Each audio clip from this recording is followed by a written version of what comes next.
Assalamualaikum warahmatullahi wabarakatuh. Alhamdulillahi rabbil alamin. Wabihi nasta'inu ala umuri dunya waddin. Wassalatu wassalamu ala ashrafil anbiya wal mursalin Sayyidina wa maulana Muhammadin wa ala alihi wa sahbihi ajmain, amma ba'du. Para pemirsa yang dirahmati Allah,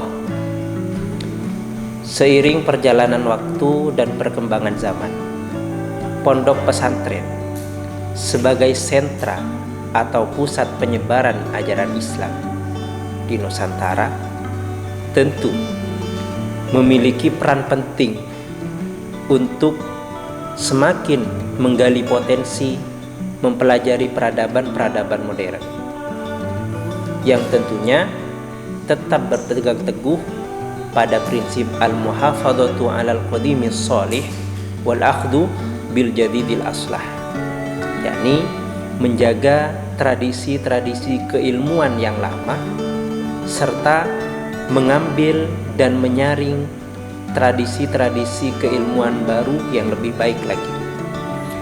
Di antaranya adalah perkembangan teknologi dan media sosial. Disinilah pondok pesantren harus turut serta mengambil bagian dengan tujuan menyebarkan ajaran keislaman dalam jangkauan yang lebih luas lagi.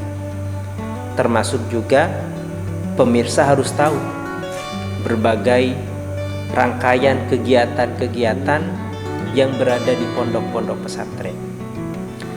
Dalam hal ini, Yayasan Pondok Pesantren Nurul Iman Slettreng akan menyajikan berbagai tayangan yang berkaitan dengan kegiatan-kegiatan santri Pondok Pesantren Nurul Iman dengan tujuan untuk mensyiarkan pondok pesantren pada halayak umum serta wujud silaturahim virtual kami Yayasan Pondok Pesantren Nurul Iman Slettreng, yang mana tayangan ini disajikan oleh tim kreatif handal dan profesional kami, yakni Menur Media Nurul Iman. Semoga bermanfaat serta mendapatkan barokah dari para muassis Jam'iyah Nahdlatul Ulama. Selamat menyaksikan. Jangan lupa like, komen, dan subscribe channel Pondok Pesantren Nurul Iman Slettreng. Wassalamualaikum warahmatullahi wabarakatuh. Assalamualaikum warahmatullahi wabarakatuh. Para pemirsa yang dirahmati Allah, ada orang yang bertanya tentang sejarah berdirinya Pondok Pesantren Nurul Iman Setongke Slettreng. Baiklah, saya akan bercerita singkat tentang sejarah berdirinya Pondok Pesantren Nurul Iman. Pada waktu itu tahun 1990, saya boyong dari pondok saya, yaitu Pondok Pesantren Nurul Jadid Paiton Probolinggo. Boyong karena saya sudah berkeluarga, saya ini sudah kawin. Akhirnya dengan niatan kami berdua dari Pondok Pesantren Nurul Jadid adalah untuk pulang ke Corasaleh, pulang ke tempat kelahiran saya, yaitu kediaman Hadrat Almarhum Kiai Haji Amiruddin, pengasuh Pondok Pesantren Nurul Islam. Nah, saya punya niatan, saya akan pulang ke sana untuk ikut bantu-bantu, untuk ikut meneruskan cita-cita beliau, meneruskan warisan beliau yang berupa Pondok Pesantren Nurul Islam. Saya adalah juga mulai mengajar di madrasah di Nurul Islam. juga mengisi pengajian kitab di Pondok Pesantren Nurul Islam. Nah, hal ini berjalan dengan lancar bersama Hadrat Almarhum Kiai Yusuf Amiruddin, dan ada juga Kiai Abu Bakar, Nyai Haji Masruroh. Jalan 1 tahun, kemudian 2 tahun, 3 tahun, ya kira masuk ke 4 tahun, sekitar apa tahun 1994, maka datanglah seorang tamu dari desa Sletreng juga, dari dusun Setongke, yang bernama Haji Mohdor. Beliau itu sudah meninggal. Itu tamu datang ke almarhum Ki Yusuf Amiruddin. Sampai di Ki Yusuf itu beliau Haji Mohdor itu menyampaikan salam katanya dari salah satu warga desa Setongke yang bernama Nyai Haji Sa'adah. Nyai Haji Sa'adah itu adalah salah satu alumni Pesantren Nurul Islam waktu pengasuh almarhum Kiai Haji Amiruddin. Menyampaikan ke Yusuf bahwa Nyai Sa'adah ini punya sebidang tanah. Sebidang tanah ini akan diberikan kepada Kiai Faruk Amir. Dan ini bukan hanya saya, ini harapan masyarakat bagaimana Kiai Faruk ini kasokan pindah ke Setongke. Maka terkejutlah saya, sudah. Kenapa? Karena setelah sampai di Ki Yusuf, katanya Ki Yusuf, ya sebaiknya langsung saja sampai ke Faruk, biar langsung mendengar dari orang pertama. Setelah ke saya terkejut. Kenapa terkejut? Karena niatan saya mau membantu Pesantren Nurul Islam melanjutkan warisan pendidikan dari almarhum Kiai Amiruddin. Lalu kemudian ada yang minta saya untuk pindah, tetapi bukan mau mendirikan pesantren. Karena kata guru saya, pesantren itu tidak seperti toko. Kalau toko itu punya modal kemudian bangun, toko itu diisi, jadilah toko. Tetapi kalau pesantren dibangun dengan rumah sekolah dan madrasah, tetapi apa ada yang mau mondok di sana, yang mau ngaji di sana. Ini masih banyak kriteria. Kriteria yang utama tentunya adalah akhlakul karimah dari para pembina tentunya. Nah, tetapi pada waktu itu saya tidak bisa menjawab. Saya bilang saya mohon waktu, karena ada guru-guru saya dan ada kiai-kiai saya. Saya mau suan ke beliau-beliau, kemudian minta fatwanya beliau tentang hal ini. Pertama saya ke Hadrat Almarhum Kiai Ahmad Sufyan. Cerita seperti apa yang diceritakan oleh Bapak Mudar tadi. Kemudian kata beliau, Cak Maturena begini, dia nyaman, mon apol kompolnya biasa nah, nggak bungkar gedang lo tak raja aja biasa, bungkar ya tak raja biasa, nyaman kok setuju. Engkinya anak tua. Setelah itu saya suan lagi ke guru saya di Pondok Pesantren Nurul Jadid Paiton, yaitu Kiai Haji Hasan Abdul Wafi. Kiai Haji Hasan Abdul Wafi yaitu adik kandung dari almarhum Kiai Ahmad Sufyan. Cerita seperti tadi juga, seperti yang saya sampaikan ke Kiai Ahmad Sufyan. Beliau juga setuju. Iya, saya setuju. Kemudian setelah itu ke saudara saya. Saudara saya di Madura, kakak yang tertua. Kakak yang tertua itu Kiai Husni Amiruddin. Bercerita sama seperti cerita saya ke Kiai Sufyan dan Kiai Hasan Abdul Wafi itu. Nah juga jawabannya saya sama jawabannya. Selain mendukung juga mendoakan. Setelah dari sana kemudian saya ke Bali, ke kakak saya juga, ke K. Mahfud Amiruddin. Setelah dari sana saya juga ke kakak saya di Banyuwangi, di Genteng. Walhasil semua itu sudah selesai. Saya itu adalah berkunjung ke beliau minta budebu, minta fatwa. Yang isinya semuanya itu adalah sama mendukung, sama mendoakan. Nah akhirnya baru saya jawab. Ini bukan jawaban saya. Dari sekian jawabannya guru-guru saya dan keluarga-keluarga saya adalah siap untuk pindah. Tetapi tentunya dengan dukungan semua. Dengan dukungan masyarakat, terutama yang punya tanah. Akhirnya saya kembali ke Ki Sufyan. Engki, ampuni jawab, abdina siap. Nah cuma kata beliau, ya tapi ada syaratnya, bilang ke yang punya tanah itu. Dengan syarat tanah itu harus hibah. Kalau wakaf jangan. Dan harus diurusi sertifikatnya, diurusi sendiri. Kalau tidak, berarti itu tidak 100%.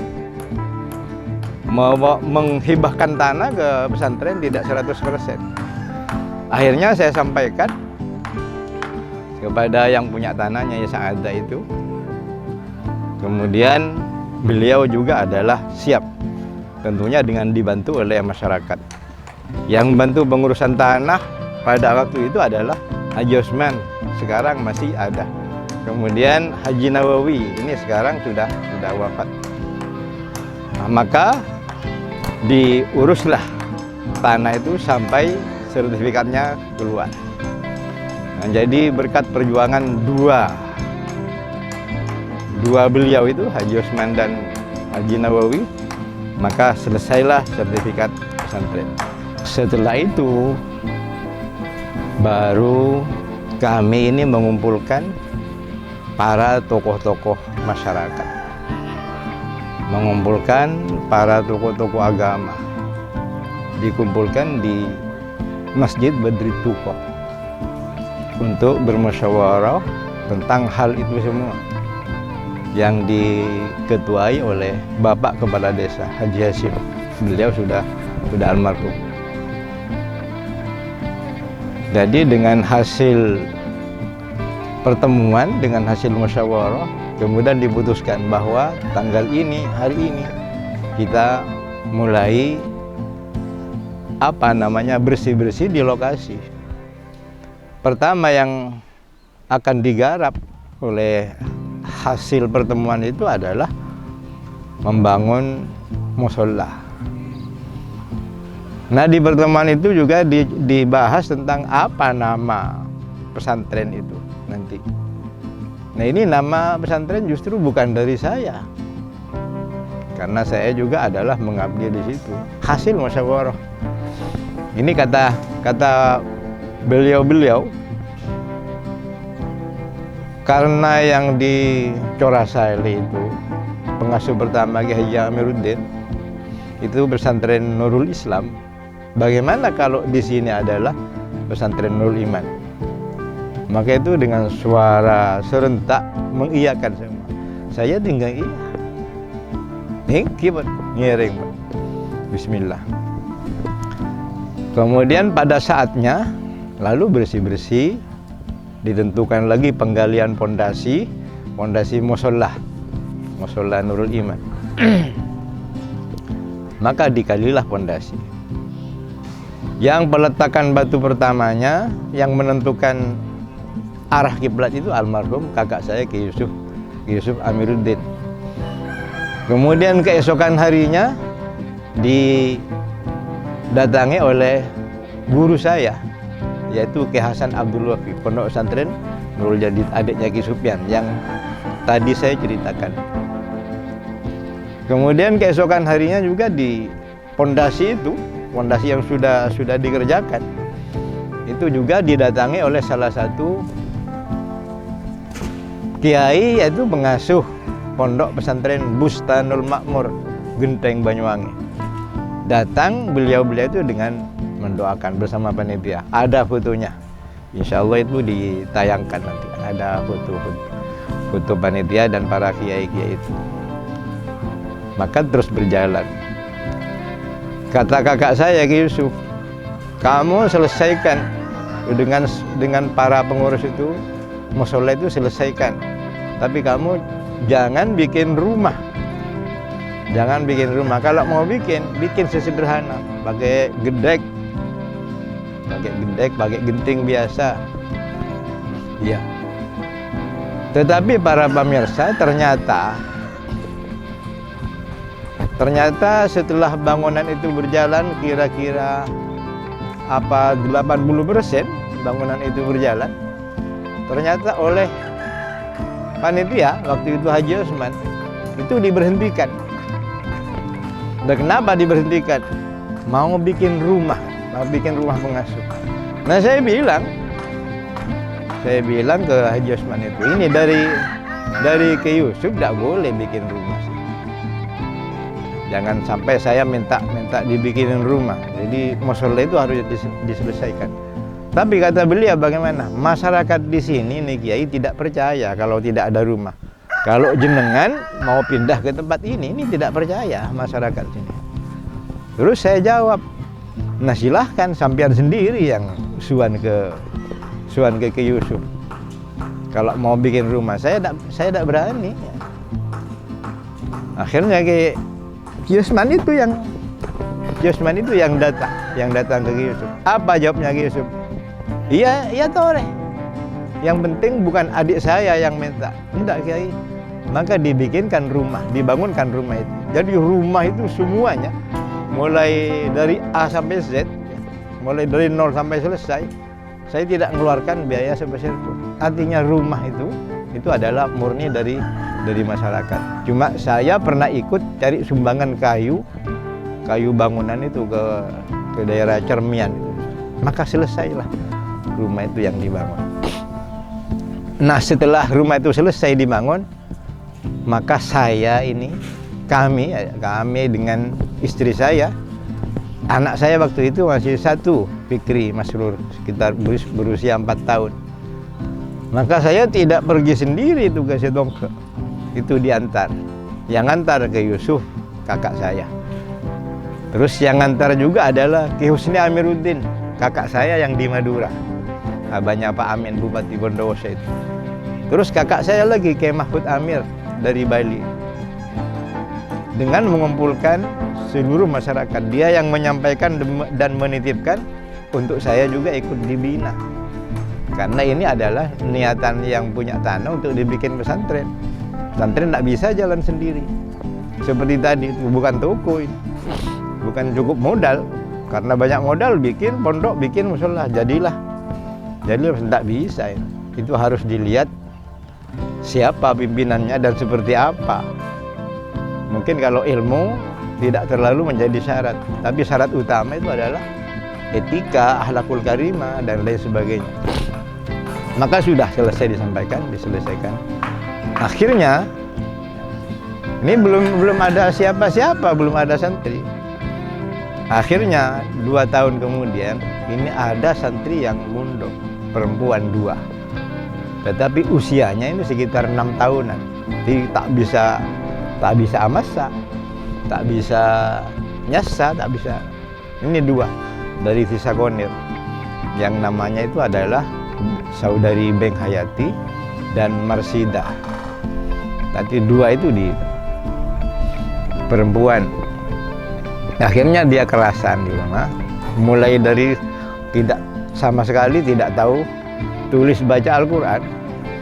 Alhamdulillah tahadus bin nikmah sampai dia mendapat juara baca Al-Quran di kabupaten.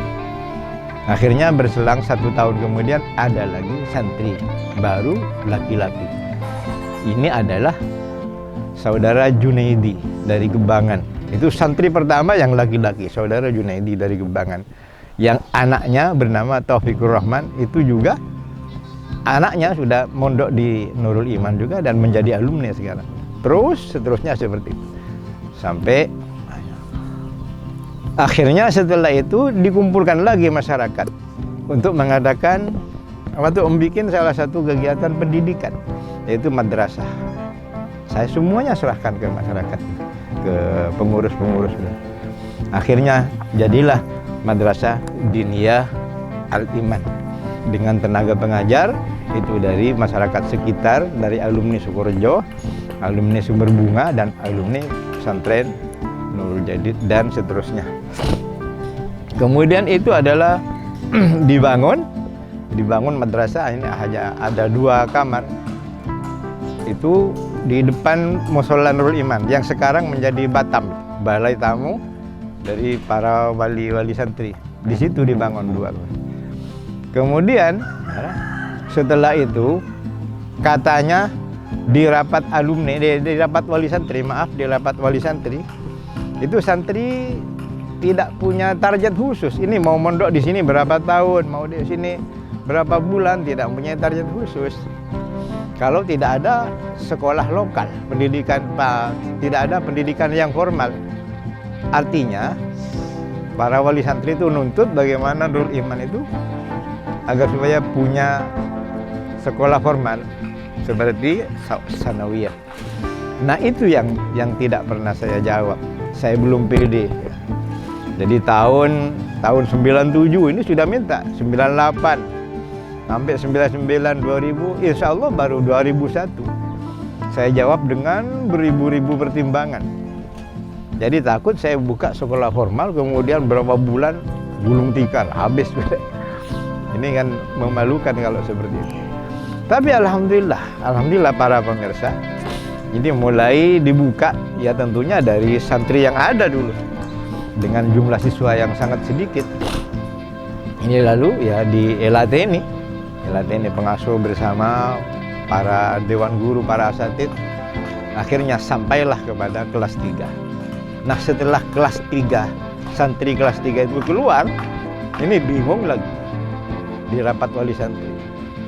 Anak saya Kiai mau tetap di sini, tidak mau keluar. Tapi kalau tetap di sini kan tidak ada jenjang sekolah berikutnya.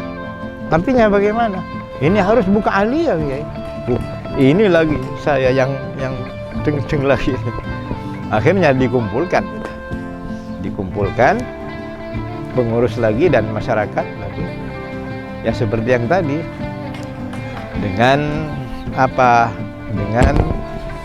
perasaan raja ateh dan semuanya tawakal Allah. Akhirnya terbentuklah Madrasah Aliyah Nurul Iman. Dari Madrasah Sanawiyah Nurul Iman, maka terbentuklah Madrasah Sanawiyah Nurul Iman. Ini terus Madrasah Aliyah Nurul Iman. Terus.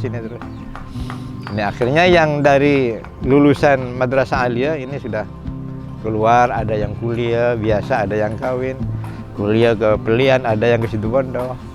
Walhasil alhamdulillah para alumni Nurul Iman yang sudah melanjutkan ke sekolah luar ini sudah banyak yang ngajar di pesantren Nurul Iman. Jadi tenaga-tenaga sekarang ini adalah banyak yang lulusan Nurul Iman yang sudah melanjutkan keluar, alhamdulillah, walaupun tidak 100%. Alhamdulillah pondok pesantren juga sudah dibangun dan sekolah madrasah sudah dibangun. Waktu itu madrasah sanawiyahnya itu masih ngampung ke madrasah diniyah karena diniyahnya yang dibangun terlebih dahulu. Akhirnya ada pengembangan tanah ini di sebelah timur pesantren. Ini masyarakat juga dan pengurus pesantren yang beli untuk dibangun sekolah. Maka dibangunlah sekolah madrasah sanawiyah. Setelah selesai, maka sanawiyah sudah punya lokal sendiri, sudah tidak pinjam lagi, tidak pinjam ke diniyah lagi, sudah punya sendiri. Akhirnya maka berjalanlah pendidikan madrasah sanawiyah. Akhirnya juga alhamdulillah ada pengembangan lokasi tanah pesantren, yaitu di utaranya lokasi yang sanawiyah itu juga dibeli, maka dibangunlah di sana itu Madrasah Aliyah sampai sekarang ini. Alhamdulillah bukan hanya Madrasah Aliyah, di situ juga ada rumah kami, rumah pengasuh, ada juga BLK bantuan di tanah itu, BLK itu. Jadi balai latihan kerja dari bantuan dari pemerintah. Ada juga adalah asrama pondok, yaitu dengan jumlah kamarnya sampai 7 kamar. Nah, pada waktu itu santri putra dan putri masih kumpul di atas, di rumah saya yang di atas, masih kumpul di sana. Jadi sangat tidak nyaman suasananya karena kumpul dekat, itu lokasinya kecil.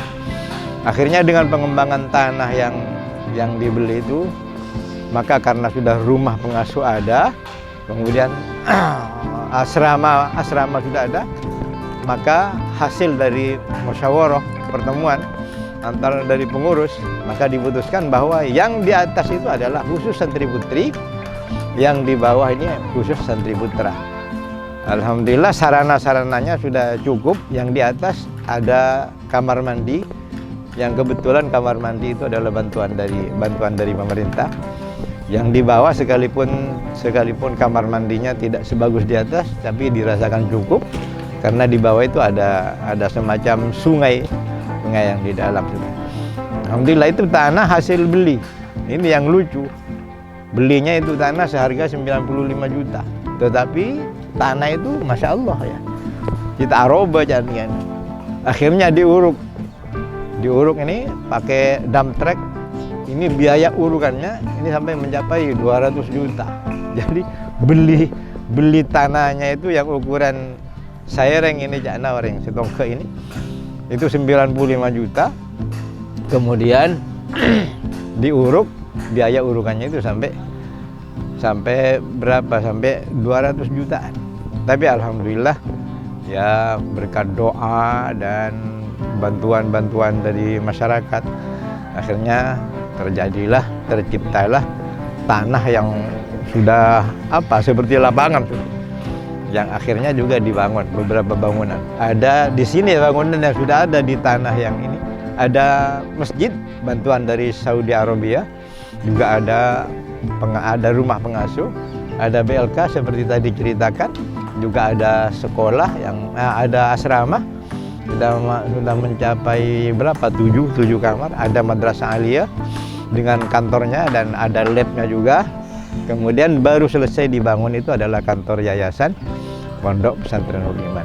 Dan ini akan menambah, para pemirsa, akan menambah bangunan asrama lagi, asrama putra lagi. Ini mohon doanya. Jadi mudah-mudahan pengembangan berikutnya dengan bantuan doa para pemirsa, dengan izin Allah Subhanahu wa taala, ke depan ini mudah-mudahan dimudahkan oleh Allah Subhanahu wa taala.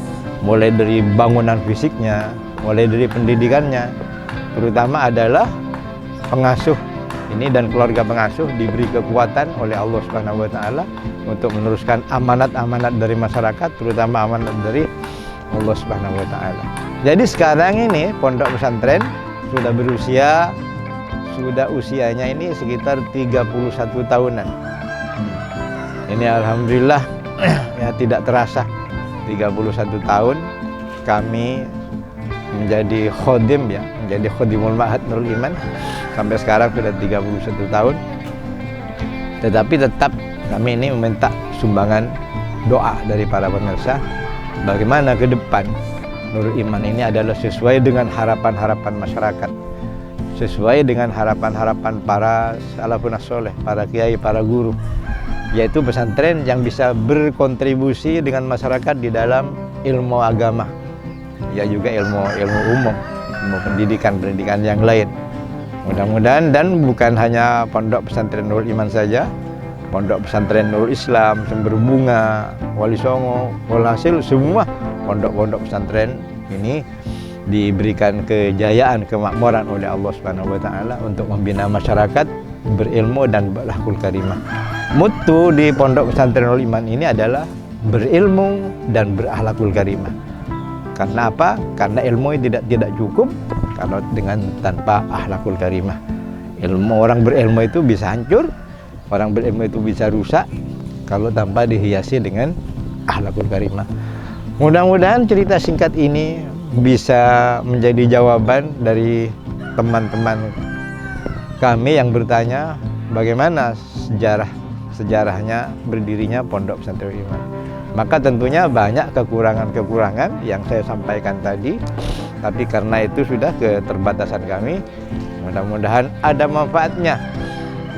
Cerita singkat sejarahnya ini ada manfaatnya kepada kami, kepada para pemirsa, sehingga dapat melanjutkan cita-cita para masyayikh, cita-cita para salafun soleh.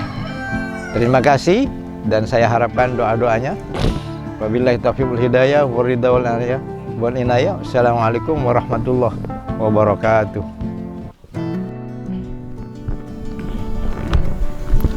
Assalamualaikum warahmatullahi wabarakatuh.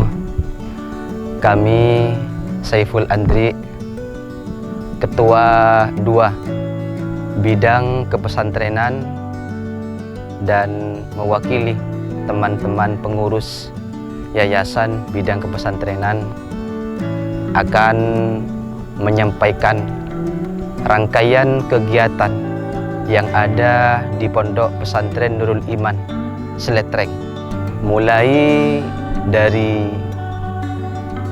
bangun tidur hingga santri-santri itu tidur kembali.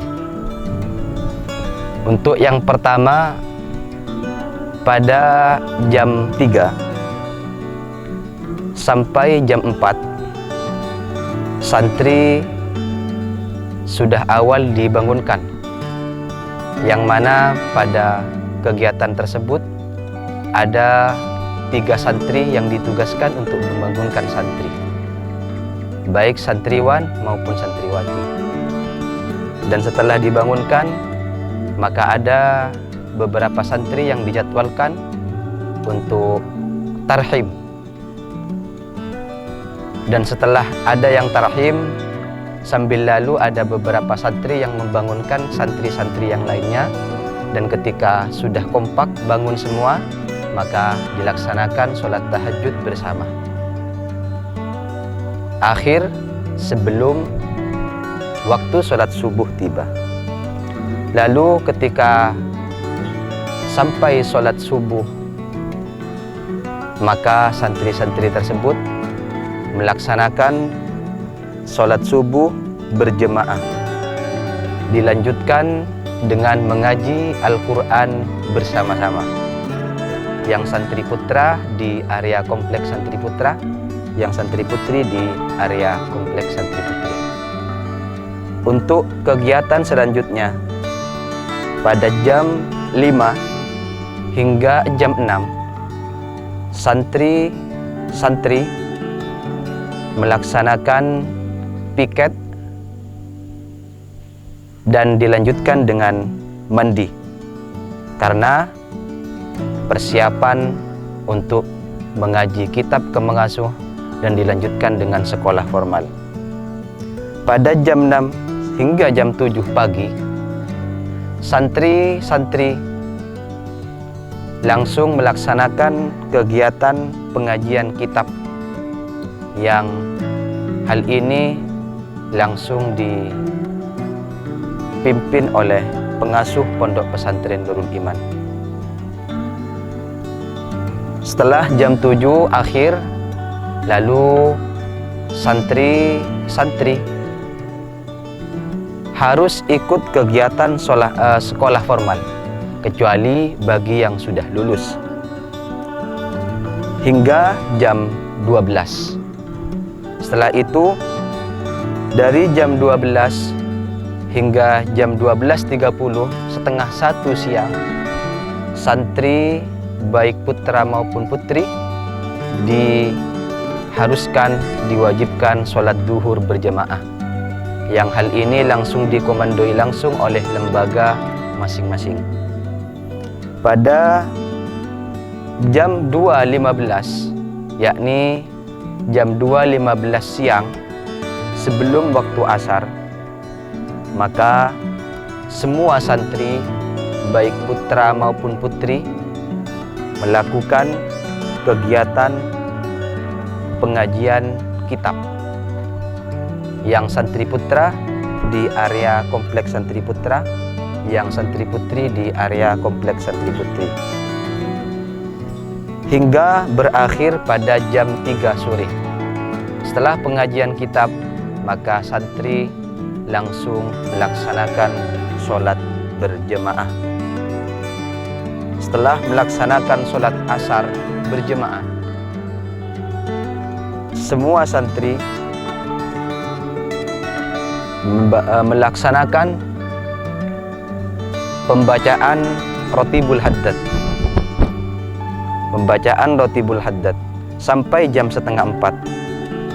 Dari jam 3:30 hingga jam 4 sore, maka santri diharuskan melaksanakan piket bagi yang punya tugas piket, karena jadwal piket sudah ditentukan. Dari jam 4 sampai jam 5:45, maka waktu ini digunakan oleh santri untuk makan dan mandi. Jadi 45 menit ini digunakan santri untuk makan dan mandi. Setelah itu jam 5 semua santri sudah berada di area tempat melaksanakan sholat berjemaah. Santri putri di Musalla Putri, santri putra di Masjid Al-Amiri. Pada jam 5.30 sampai jam 7 malam, semua santri melaksanakan sholat maghrib berjemaah dan dilanjutkan dengan mengaji Al-Quran. Dari jam 7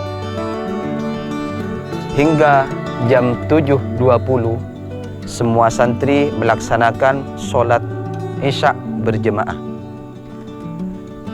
Kemudian setelah itu santri pulang ke asrama masing-masing dari jam 19.45 hingga jam 21.15, maka semua santri harus melaksanakan sekolah madrasah diniyah. Kemudian dari jam 21.15 hingga jam 22, yakni jam 10 malam, maka semua santri melaksanakan mutalaah, yakni belajar bersama-sama bersama teman di depan daerah masing-masing. Dari jam 23 hingga jam 3, yakni malam, maka semua santri diharuskan untuk istirahat dan persiapan untuk melaksanakan kegiatan di jam 3 sebelum subuh tersebut. Ini adalah kegiatan harian di Pondok Pesantren Nurul Iman. Kemudian juga ada kegiatan mingguan yang dilaksanakan di Pondok Pesantren Nurul Iman. Yang pertama, kegiatan mingguan tersebut yakni pada malam Selasa. Pada malam Selasa setelah sholat maghrib hingga sholat Isya, maka santri putra dan santri putri diadakan pengajian Al-Quran bitartil. Santri putra di area kompleks santri putra, di santri putri di area kompleks santri putri. Kemudian juga pada malam Selasa setelah kegiatan Madrasah Diniyah Al-Iman dari jam 21.30, yakni jam setengah 10 malam hingga selesai, dilaksanakan pembacaan burdah bersama. Santri putra melaksanakan di area kompleks santri putra dan santri putri melaksanakan kegiatan pembacaan burdah di area kompleks santri putri. Pada hari Selasa juga, setelah sholat subuh, dilaksanakan kuliah subuh yang sudah ditentukan pematerinya di setiap minggunya. Kemudian pada malam Rabu, setelah kegiatan Madrasah Diniyah Al-Iman, semua santri diharuskan, diwajibkan untuk melaksanakan sholat tasbih berjamaah. Santri putra di area kompleks santri putra, santri putri di area kompleks santri putri. Kemudian pada malam Jumat dari jam 19.30 setengah 8 malam, yakni setelah melaksanakan sholat Isya berjemaah, maka semua santri diwajibkan melaksanakan sholat hajat berjemaah. Santri putra di area kompleks santri putra, santri putri di area kompleks santri putri. Kemudian pada malam Jumat dari jam 8 hingga selesai, di setiap Jumatnya, di setiap malam Jumat diadakan pembacaan sholawat ad-diba'i. Semua santri harus mengikuti, santri putra di area kompleks santri putra dan santri putri di area kompleks santri putri, kecuali pada malam Ahad Legi yang dilaksanakan 1 bulan 1 kali, yakni acara Sarwah Akbar yang langsung dipimpin oleh pengasuh.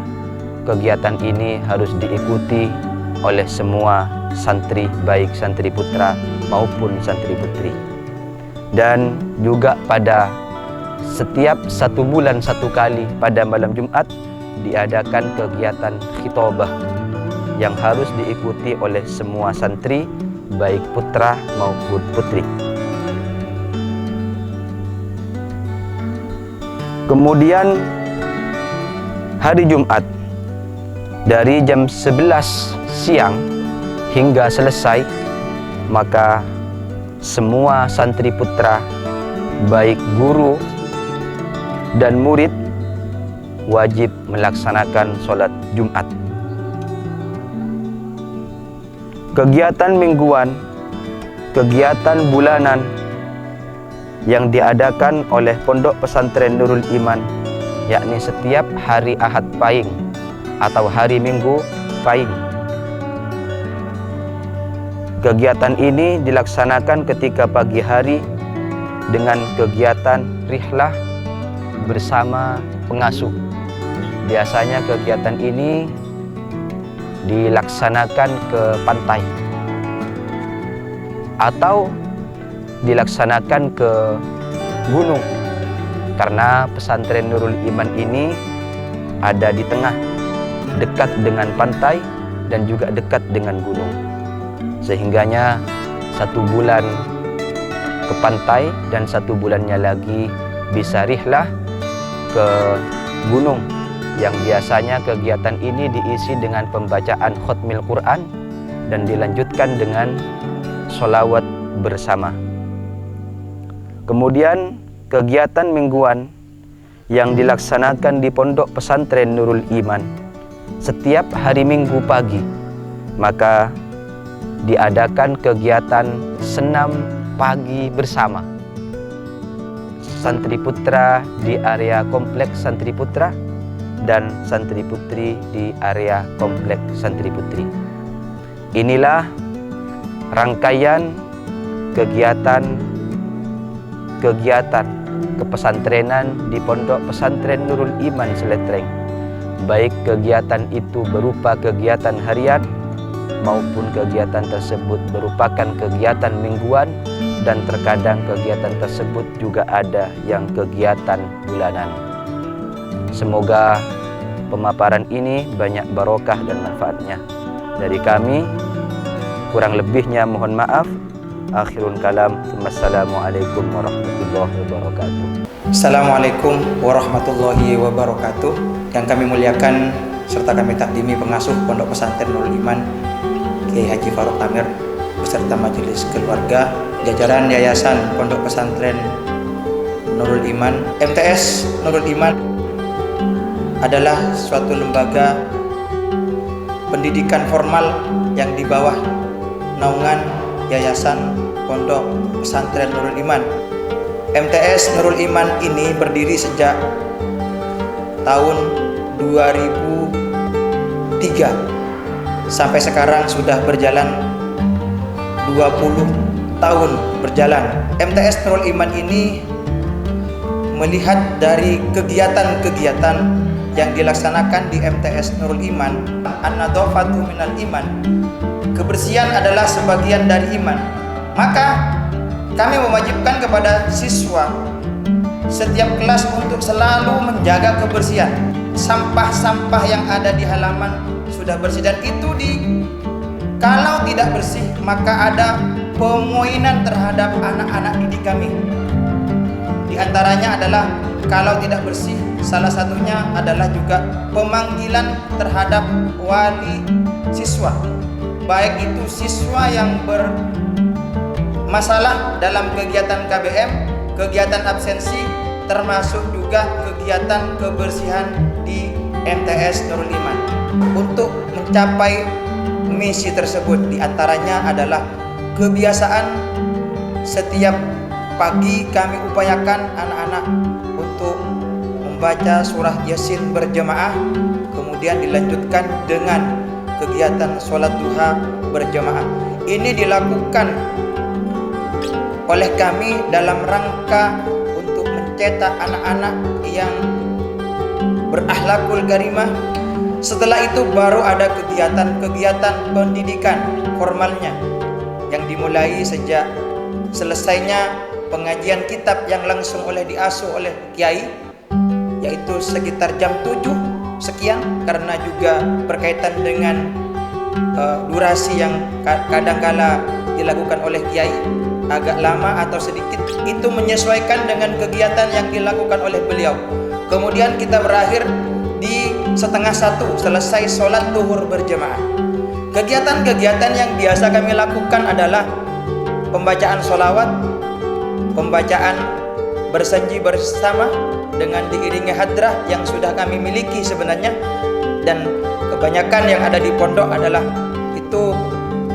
anak-anak dari MTS Nurul Iman yang sudah biasa tampil di masyarakat kiprahnya dalam rangka untuk memupuk rasa cinta kepada Nabi besar Muhammad sallallahu alaihi wasallam. Kegiatan prestasi-prestasi yang banyak sudah ditorehkan oleh madrasah. Kami pernah mengirim siswa kami ke tingkat kancah provinsi, porseni provinsi, yaitu dalam segi pidato bahasa Arab. Kemudian juga untuk standar akreditasi di MTS kami adalah akreditasi A, yang kemarin telah disampaikan, telah diuji oleh tim akreditasi nasional yang alhamdulillah sukses kami lakukan di MTS kami tercinta. Mungkin ini saja yang dapat kami sampaikan. Wallahul muwaffiq ila aqwamit thoriq.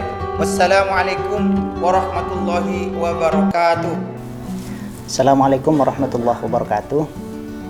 Saya Muhammad Nafi SPDI, Kepala MA Nurul Iman Saletreng.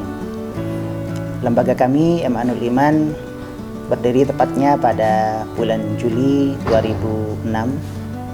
MA Nurul Iman memiliki visi untuk melahirkan insan yang berilmu, bertakwa, berakhlakul karimah, serta memiliki rasa kepedulian sosial yang tinggi. Oleh sebab itu, dalam kegiatan pembelajaran yang kami rancang, yang dimulai pada jam 7 pagi, tepatnya setelah kegiatan ngitab yang diasuh oleh pengasuh, semua siswa dan siswi kami wajib mengikuti kegiatan pembiasaan Al-Quran. Kemudian setelah itu, siswa sebelum memasuki kelas masing-masing diharuskan untuk salaman ataupun nyabis kepada guru masing-masing, dengan harapan agar supaya ilmu yang diajarkan menjadi barokah dan juga mendapat keberkahan di dalam proses pembelajaran. Kegiatan pembelajaran tepatnya dimulai setelah itu jam 7.30 sampai selesai kira-kira jam 1. Dan sebelum siswa-siswi pulang, diharuskan untuk mengikuti kegiatan sholat zuhur secara berjamaah, agar supaya mereka tetap bisa menjaga kewajiban sholat yang memang menjadi kewajiban dasar bagi umat-umat Islam. Di lembaga kami juga ada beberapa program unggulan yang kami buat untuk menunjang prestasi siswa. Yang pertama adalah kursus bahasa Arab dan juga bahasa Inggris. Kita tahu bahwa bahasa Arab dan bahasa Inggris merupakan bahasa internasional yang sangat dibutuhkan pada saat ini. Kemudian yang kedua adalah kegiatan ataupun tahfidz, yang mana ini berkolaborasi ataupun bekerja sama dengan pihak pesantren, yang mana siswa kami diusahakan untuk bisa menguasai atau hafal juz 30 ketika lulus dari MA Nurul Iman. Kemudian yang ketiga adalah kegiatan PDM atau praktek dakwah di masyarakat, yang mana dalam PDM ini siswa diterjunkan ke masyarakat untuk mengamalkan ilmu yang sudah diperoleh dan juga mencari ilmu, mendapatkan pengalaman baru di tengah-tengah masyarakat, sehingga diharapkan nanti ketika sudah terjun di masyarakat mereka memiliki bekal yang cukup untuk hidup dan bersosialisasi di tengah masyarakat, dengan harapan, dengan tujuan agar supaya pelayanan pendidikan kepada siswa dan siswi Ilhamul Iman bisa lebih optimal dan lebih sukses lagi ke depannya. Selain itu, prestasi siswa dan siswi kami yang sudah kami raih adalah pada tahun 2021 kemarin, siswa-siswi kami berhasil meraih juara 2 pada kegiatan KSM atau kompetisi sains madrasah yang dilaksanakan oleh Kemenak Situbondo. Mungkin ini sekedar yang bisa kami sampaikan. Kiranya sekian.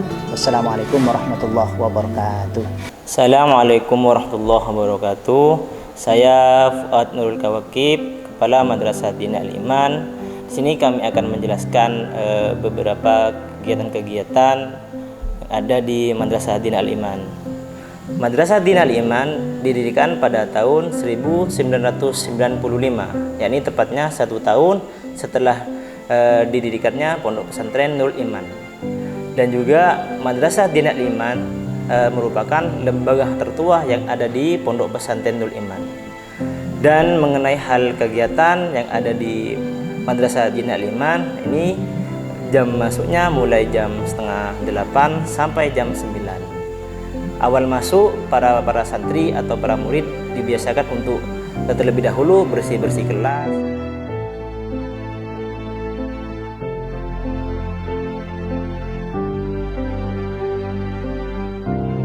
Dan juga membiasakan membaca nadhoman serentak sambil lalu menunggu masuknya para ustadz atau ustadzah yang mengajarnya di sini.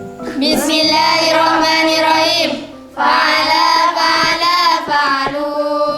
Fa'alat fa'alata fa'alna. Fa'alta fa'altuma fa'altum. Fa'alti fa'altuma fa'altunna. Fa'altu fa'alna. Dan lembaga Madrasah Dinul Iman mungkin di sini berbeda dengan lembaga-lembaga formal yang lainnya, karena Madrasah Dinul Iman didirikan agar supaya para santri atau para murid bisa lebih difokuskan dan di dalam tentang masalah kitabus salaf. Dan di Madrasah Dinul Iman di sini ada beberapa tingkatan, mulai dari kelas 1 mula sampai kelas 2 ustoh, dan juga kitab-kitab yang diajarkan juga menyesuaikan tingkat-tingkat kelasnya dari kelas 1 sampai kelas 2 ustoh di sini.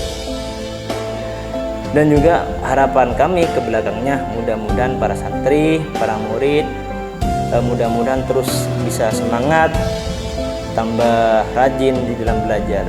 Dan juga harapan dalam lembaga ini, mudah-mudahan lembaga ini terus bisa maju, terus istiqomah, dan terus bisa memegang kokoh teguh ajaran-ajaran para salafus soleh. Dan dari kami hanya ini mungkin yang dapat kami sampaikan, kurang lebihnya mohon maaf. Akhirul kalam. Assalamualaikum warahmatullahi wabarakatuh. Assalamualaikum warahmatullahi ta'ala wabarakatuh. Saya adalah Husain yang diberikan amanah sebagai Kepala Madrasah Kutubus Salaf Nurul Iman yang disingkat menjadi MKS. MKS ini adalah madrasah yang mewadahi untuk untuk santri bisa baca kitab. Di dalamnya terdapat beberapa majelis, yaitu ada 4 majelis, 2 dari laki-laki dan 2-nya dari putri. Bismillahirrahmanirrahim. Nakiratun qabilu al-mu'athira awaki'un mawki'a maqdukira wa ghairuhu ma'rifatun ka'ummati wa inda wabani wal gulami walladhi famalidi ghaibatin awduri kantawa wa sami bitamiri wa qasamu zaniyan limuttasil mustatirin aw barizin aw munfat.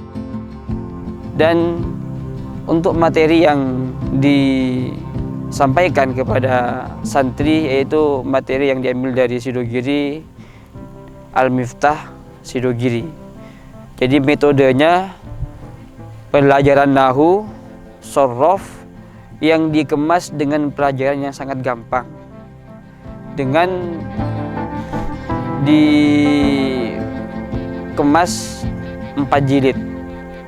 Jadi jilid pertama itu adalah isim beserta fi'il, jilid 2-nya nakirah, yang jilid ketiganya masalah fi'il, dan yang keempat adalah kedudukan.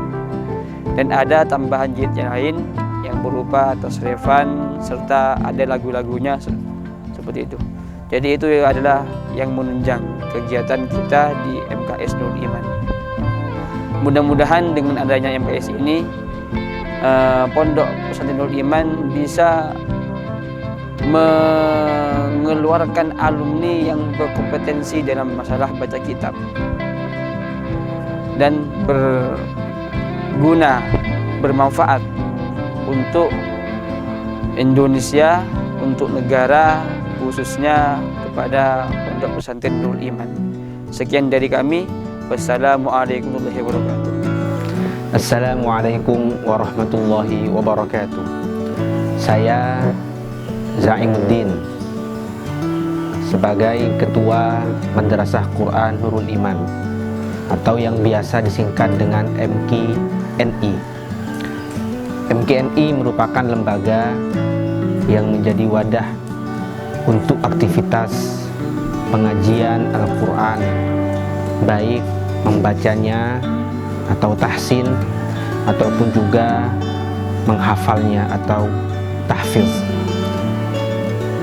Pondok Pesantren Nurul Iman sudah sejak lama ada aktivitas mengaji dan juga menghafal, karena sebenarnya mengaji Al-Quran merupakan inti dari pondok pesantren.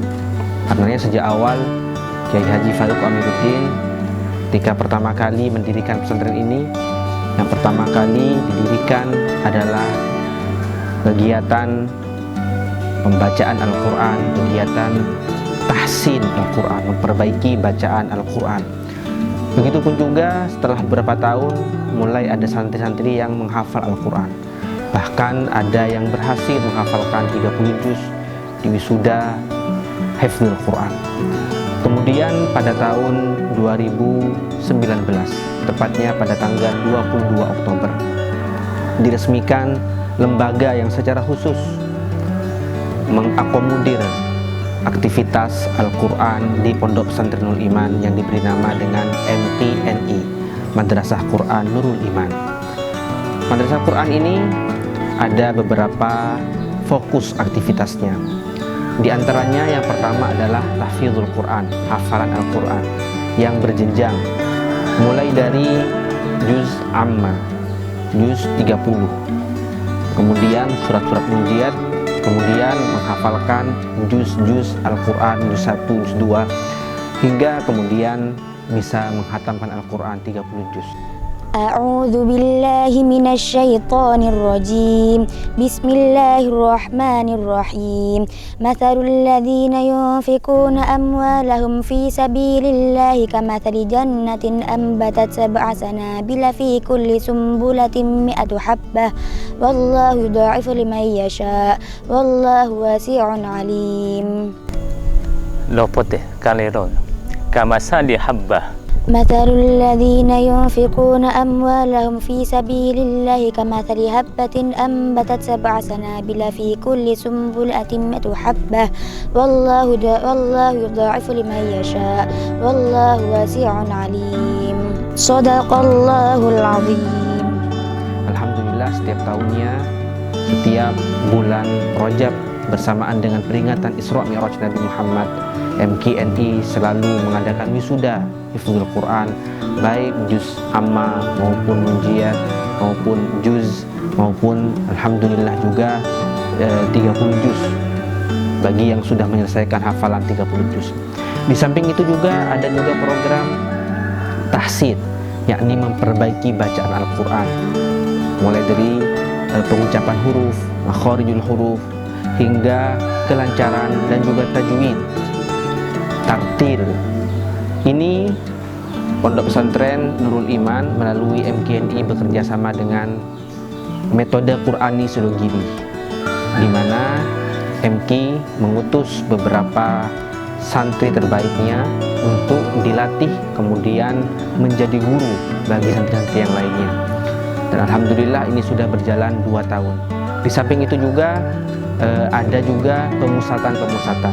Ada yang dinamakan dengan masa pemusatan tahfiz, yang mana santri khusus dipilih untuk secara khusus dikarantina untuk pemusatan tahfiz. Begitupun juga diadakan juga pemusatan tahsin, memperbaiki bacaan Al-Quran. Itu semua agar supaya Al-Quran dan bacaan Al-Quran santri, hafalan Al-Quran santri bisa selalu dibaca, selalu dihafal, agar supaya Al-Quran menjadi jiwa, menjadi akhlak dan juga mengakar di dalam pribadi masing-masing. Semoga MKNI senantiasa diberikan pertolongan oleh Allah, diberkahi dan juga senantiasa berkhidmah kepada Al-Quran, kepada para santri dan mencetak santri-santri Qur'ani yang bermanfaat kepada masyarakat. Wassalamualaikum warahmatullahi wabarakatuh. Assalamualaikum warahmatullahi wabarakatuh. Perkenalkan, nama saya Ulfa Hasanah SPD. Saya di sini adalah Kepala Sekolah TPQ Al-Amanah yang berada dalam naungan Pondok Pesantren Nurul Iman yang diasuh oleh Kiai Haji Faruk Amir. TPQ Al-Amanah ini berdiri sejak tahun 2005. Sejak tahun 2005 sampai saat ini, alhamdulillah mengalami peningkatan yang sangat bagus. TPQ Al-Amanah ini memiliki 3 orang pendidik, yakni Ustadzah Rahmatillah, Ustadzah Kamila, dan saya sendiri. TPQ Al-Amanah ini merupakan pendidikan non-formal yang bertujuan untuk memberikan pengajaran membaca Al-Quran sejak usia dini. Selain membaca Al-Quran, TPQ Al-Amanah merupakan menerapkan belajar pegon, hafalan doa sehari-hari, surat-surat pendek, dan banyak lainnya. Semoga kedepannya TPQ Al-Amanah semakin maju dan berkembang. Kiranya cukup sekian. Akhirul kalam. Ihdinas siratal mustaqim. Assalamualaikum warahmatullahi wabarakatuh.